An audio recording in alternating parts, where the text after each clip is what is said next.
Hello दोस्तों, कैसे हैं। आज मैं आपके लिए उत्तराखंड एलटी परीक्षा से संबंधित प्रमुख प्रश्न लेके आया हूं। आज हम इन अभ्यास प्रश्नों को हल करेंगे और सभी दोस्तों से विनम्र निवेदन है कि आप मेरे चैनल को लाइक करें, सब्सक्राइब करें और शेयर करें। तो स्क्रीन में आज का पहला क्वेश्चन है, आचार्य रामचंद्र शुक्ल ने रीतिकाल की समय सीमा कब तक मानी। आचार्य रामचंद्र शुक्ल के अनुसार अ 1700 से 1900 ईस्वी, ब 1375 विक्रम संवत से 1700 विक्रम संवत तक, 1700 से 1900 विक्रम संवत तक, दो इनमें से कोई नहीं। तो इस प्रश्न का जो सही उत्तर है वह है ऑप्शन नंबर 100।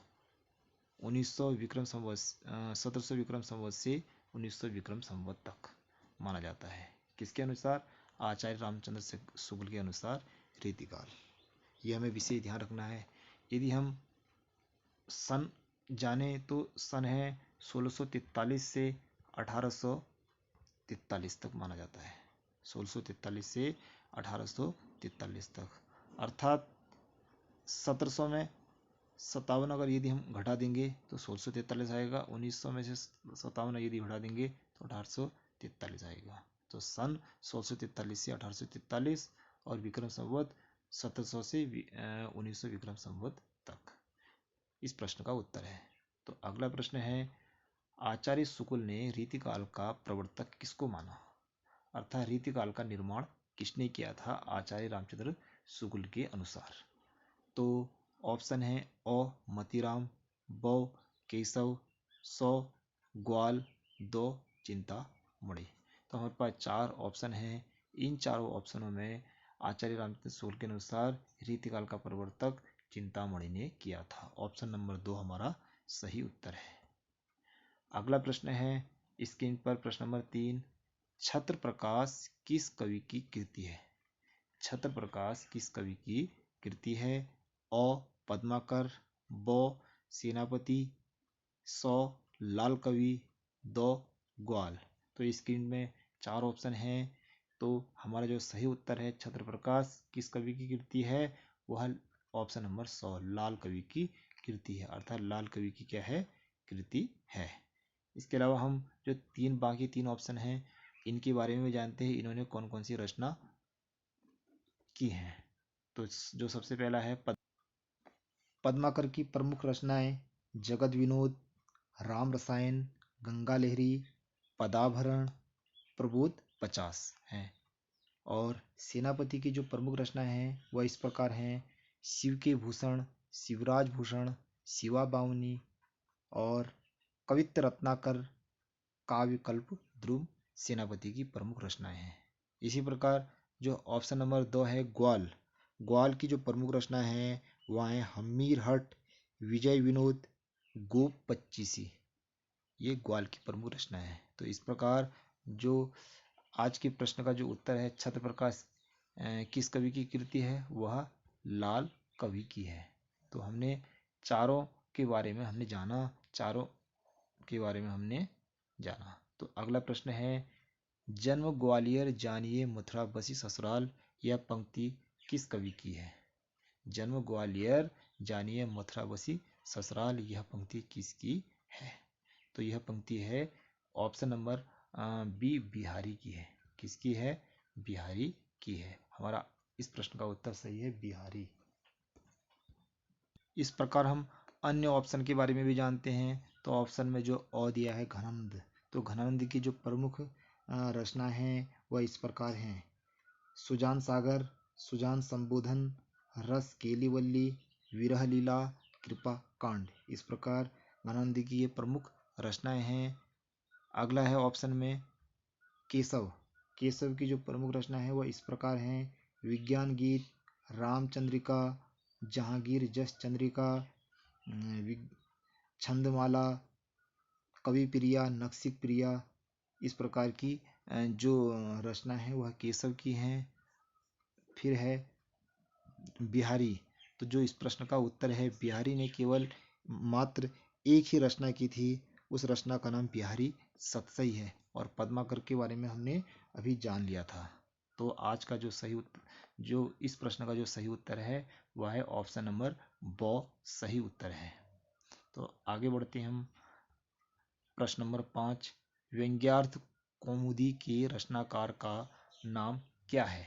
माफ कीजिए, यहाँ पर कर्ता है लिखा गया है, यहाँ पर क्या है? क्या है? व्यंग्यार्थ कौमुदी के रचनाकार का नाम क्या है? ऑप्शन है अ रघुनाथ, ब गिरिधरदास, दो दूल्हा सौ दूल्हा, दो प्रताप शाही। तो स्क्रीन में 4 ऑप्शन हैं और इस प्रकार हमारे आज के प्रश्न का जो सही उत्तर है वह है प्रताप शाही। तो व्यंग्यार्थ कौमुदी के रचनाकार प्रताप शाही हैं। तो अगले प्रश्न की तरफ बढ़ते हैं। अगला प्रश्न है प्रश्न नंबर 6, कठिन काव्य का प्रेत किस कवि को कहा जाता है? अ भूषण, ब केशव, द पद्माकर, स पद्माकर, दो घनानंद। तो 4 हमारे पास ऑप्शन हैं। तो हमारा जो सही उत्तर है वह है ऑप्शन नंबर ब केशव को कठिन काव्य का प्रेत कहा जाता है। कभी कभी परीक्षा में आ जाता है, तो हमारा जो सही उत्तर होगा वह ऑप्शन नंबर ब होगा, केशव। तो अगला प्रश्न है नंबर 7, प्रश्न नंबर 7, लक्षण ग्रंथों का अभिप्राय किससे है? लक्षण ग्रंथों का अभिप्राय किससे है? अ काव्यांग निरूपण ग्रंथ, ब महाकाव्य, स प्रकृति परक ग्रंथ, दो चरित काव्य। तो इन चारों ऑप्शनों में जो हमारा सही उत्तर है वह है ऑप्शन नंबर ओ काव्यांग निरूपक ग्रंथ से। तो लक्षण ग्रंथों का अभिप्राय किससे है? काव्यांग निरूपक ग्रंथ से है।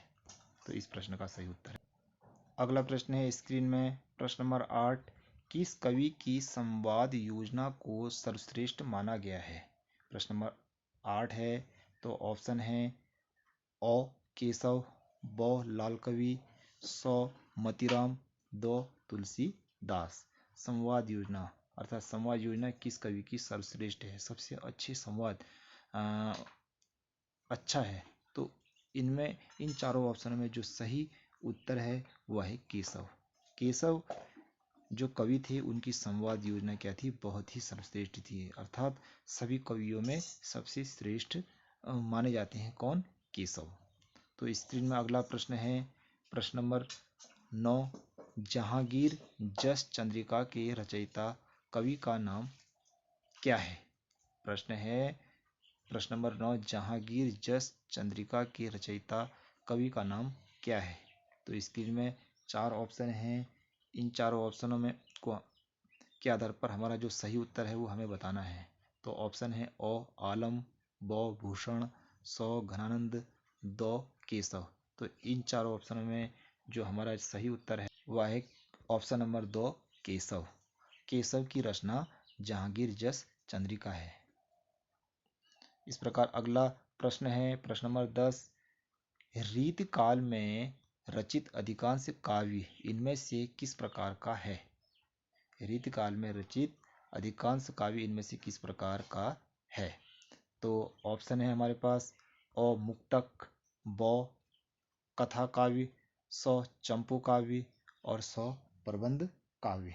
तो हमारा जो सही उत्तर है वह है अ मुक्तक काव्य। कौन सा सही है? ऑप्शन नंबर अ हमारा सही है। तो रीतिकाल में रचित अधिकांश जो काव्य थे वह किस प्रकार के थे? मुक्तक काव्य थे। तो अगला प्रश्न है प्रश्न नंबर 11 है, राम सतसई के रचयिता कवि का क्या नाम है? या नाम क्या है? राम सतसई।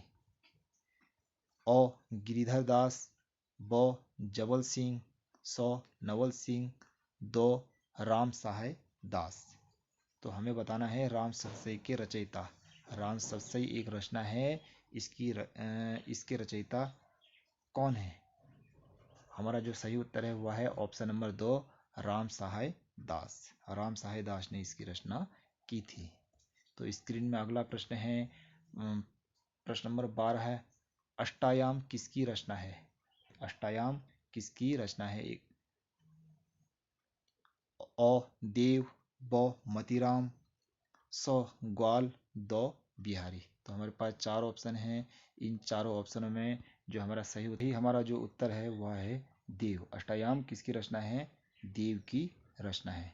इस प्रकार हम अन्य के बारे में जानते हैं, अन्य रचनाकार के बारे में जानते हैं, इन्होंने कौन कौन सी रचनाएं की हैं। जैसे मतीराम। तो मतीराम की जो प्रमुख रचनाएं हैं वह है ललाम ललित ललाम है, अलंकार पंचाशिका है, और इस प्रकार मतीराम सतसई है। और इस प्रकार अगले जो कवि हैं ग्वाल की जो प्रमुख रचनाएं जो मैंने अभी बताई थी, हमीर हट, विजय विनोद और गोप पच्चीसा ग्वाल की हैं। और अगला है बिहारी की एकमात्र रचना है वह है बिहारी सतसई। तो हमने चारों के बारे में जाना, चारों रचनाकार के बारे में जाना और प्रमुख रचनाओं के बारे में जाना। तो अगला प्रश्न है प्रश्न नंबर 13 है, रीति कवियों का छंद निरूपण किससे प्रभावित है? रीति कवियों का छंद निरूपण किससे प्रभावित है? अ साहित्य दर्पण, ब वृत्त रत्नाकर, स छंदोदय प्रकाश, दो काव्य प्रकाश। तो हमारे पास 4 ऑप्शन हैं। इन चारों ऑप्शनों में जो हमारा सही उत्तर है वह है वृत्त रत्नाकर। ऑप्शन नंबर ब हमारा सही उत्तर है। कौन सा सही उत्तर है? ऑप्शन नंबर ब। रीति कवियों का छंद निरूपण किससे प्रभावित होता है? वृत्त रत्नाकर से प्रभावित होता है। ऑप्शन नंबर ब हमारा सही उत्तर है। स्क्रीन में अगला प्रश्न है प्रश्न नंबर 14 है, किस कवि की नीति कुंडलियां ग्राम ग्राम में प्रसिद्ध हैं? किस कवि की नीति कुंडलियां ग्राम ग्राम में प्रसिद्ध हैं? तो ऑप्शन है दीन दयाल गिरी, ब बेताल, सौ गिरिधर कवि, दो वृंदावन। तो हमारे पास 4 ऑप्शन हैं। इन चारों ऑप्शनों में जो हमारा सही उत्तर है, जिनकी जो किस कवि की नीति कुंडलियां ग्राम ग्राम में प्रसिद्ध हैं, वह हैं गिरिधर कविराय की। ऑप्शन नंबर 100 हमारा सही उत्तर है। इनकी जो नीति कुंडलियां थी वो ग्राम ग्राम हर गांव गांव में क्या थी? प्रसिद्ध थी। वो किसकी थी? गिरिधर कविराय की। अगला प्रश्न है प्रश्न नंबर 15 है, आलमकीरी किस कवि की रचना है? प्रश्न नंबर 15 है, आलमकीरी किस कवि की रचना है? ऑप्शन है अ ठाकुर, ब घनानंद, स आलम, दो बोधा। तो हमारा जो सही उत्तर है वह है आलम। आलम की किस कवि की रचना है? वह है आलम की। किसकी रचना है? ऑप्शन नंबर 100 आलम की रचना है। इस प्रकार जो ये चारों कवि हैं, ठाकुर है, आलम है, घनानंद है और बोधा है, इनके बारे में हम जान लेते हैं। यह रीतिकाल के रीति मुक्त धारा के कवि माने जाते हैं। ये चारों जो कवि हैं, जो चारों ऑप्शन में जो चारों कवि हैं, वह रीतिकाल के रीति मुक्त धारा के कवि माने जाते हैं, जिन्हें घनानंद, बोधा, आलम, ठाकुर के नाम से जाना जाता है। रीति मुक्त यानी कि रीति के बंधन से पूर्णतः मुक्त। रीति मुक्त का मतलब होता है रीति के बंधन से पूर्णतः मुक्त होता है। इस प्रकार रीतिकाल के 2 वर्ग और हैं, रीतिबद्ध और रीति सिद्ध। अर्थात रीतिकाल को 3 भागों में बांटा गया है, रीतिबद्ध, रीति मुक्त और रीति सिद्ध। तो इस प्रकार हमें इन तीनों के बारे में भी हमें जानना है। तो इसके बाद हम अगले प्रश्न की तरफ बढ़ते हैं। अगला प्रश्न ऑप्शन में है प्रश्न नंबर 16। आचार्य रामचंद्र शुक्ल ने हिंदी का प्रथम नाटक किस रीतिकालीन कवि द्वारा रचित माना? तो रामचंद्र शुक्ल के अनुसार बताना है हमें। तो ऑप्शन हमारी स्क्रीन में है अ देव, ब गणेश कवि, सौ महाराज शिवनाथ सिंह और दो भारतेंदु हरिश्चंद्र। तो हमारा सही जो उत्तर है वह सही उत्तर है ऑप्शन नंबर 100 महाराज विश्वनाथ सिंह। इस प्रश्न का सही उत्तर है महाराज विश्वनाथ सिंह। इस प्रश्न का सही उत्तर है। इन्होंने आचार्य रामचंद्र शुक्ल ने हिंदी का प्रथम नाटककार महाराज विश्वनाथ सिंह को माना था। तो हम आगे बढ़ते हैं। अगला प्रश्न है प्रश्न नंबर 17 है, आचार्य शुक्ल ने मम्मट के काव्य प्रकाश का छायानुवाद कौन सा ग्रंथ है? आचार्य शुक्ल के अनुसार मम्मट काव्य प्रकाश के छायानुवाद का कौन सा ग्रंथ है, छायानुवाद का कौन सा ग्रंथ है? तो ऑप्शन हमें दिए हैं और रस रहस्य, ब काव्य निर्णय, ब काव्य विवेक और दो जगत विनोद। तो हमें बताना है कि छायानुवाद कौन सा ग्रंथ है, तो वह है रस रहस्य। इसका जो सही उत्तर है ऑप्शन नंबर ओ हमारा सही उत्तर है, रस रहस्य। तो अगला प्रश्न है प्रश्न नंबर 18, रीति काल को अलंकृत काल नाम किसने दिया? प्रश्न नंबर 18 है, रीति काल को अलंकृत काल नाम किसने दिया? ऑप्शन ओ विश्वनाथ प्रसाद मिश्र, ब शिव सिंह सैगर, सौ मिश्र बंधु, दो आचार्य रामचंद्र शुक्ल। हमारे पास चार ऑप्शन हैं। इन चारों ऑप्शनों में जो हमारा सही वह है ऑप्शन नंबर 100 मिश्र बंधु। मिश्र बंधु ने रीतिकाल को अलंकृत काल कहा था। मिश्र बंधु ने क्या कहा था? रीतिकाल को अलंकृत काल कहा था। ऑप्शन नंबर 100 हमारा सही उत्तर है। इस प्रकार जो ऑप्शन नंबर ओ है विश्वनाथ प्रसाद मिश्र, विश्वनाथ प्रसाद मिश्र ने रीतिकाल को श्रृंगार काल कहा और रीतिकाल को रीतिकाल आचार्य रामचंद्र शुक्ल ने कहा था। तो हमें इसके बारे में भी जानना है। तो स्क्रीन में अगला प्रश्न है प्रश्न नंबर 19, महाभारत का दोहा चौपाई शैली में अनुवाद किस कवि ने किया? प्रश्न है महाभारत का दोहा चौपाई शैली में अनुवाद किस कवि ने किया? ओ ग्वाल कवि, ब सबल सिंह, दो पद्माकर, सौ पद्माकर, दो रसनिधि। तो किस कवि ने किया इसके बारे में हमें जानना है। तो इसका जो सही उत्तर है वह है ऑप्शन नंबर ब सबल सिंह। सबल सिंह ने महाभारत का दोहा चौपाई शैली में अनुवाद किया था। तो मोस्ट इम्पोर्टेंट प्रश्न है, तो इसे हमें ध्यान में रखना है। तो इसका जो उत्तर है वो है ब सबल सिंह। तो आज का जो अंतिम प्रश्न है वह है प्रश्न नंबर 20, आचार्य रामचंद्र शुक्ल ने भूषण का जन्म क्या माना है? आचार्य रामचंद्र शुक्ल के अनुसार भूषण का जन्म क्या है? तो ऑप्शन है ओ 1633 ईस्वी, ब 1623 ईस्वी, 1613 ईस्वी और दो इनमें से कोई नहीं। तो इस प्रश्न का जो सही उत्तर है वह है ऑप्शन नंबर 1613 ईस्वी। तो आज हमने उत्तराखंड एलटी से संबंधित 20 प्रश्न हल किए और सभी लोगों से विनम्र निवेदन है जो लोग मेरी वीडियो देख रहे हैं प्लीज़ मेरे चैनल को सब्सक्राइब करें, लाइक करें और शेयर करें। Thank you very much.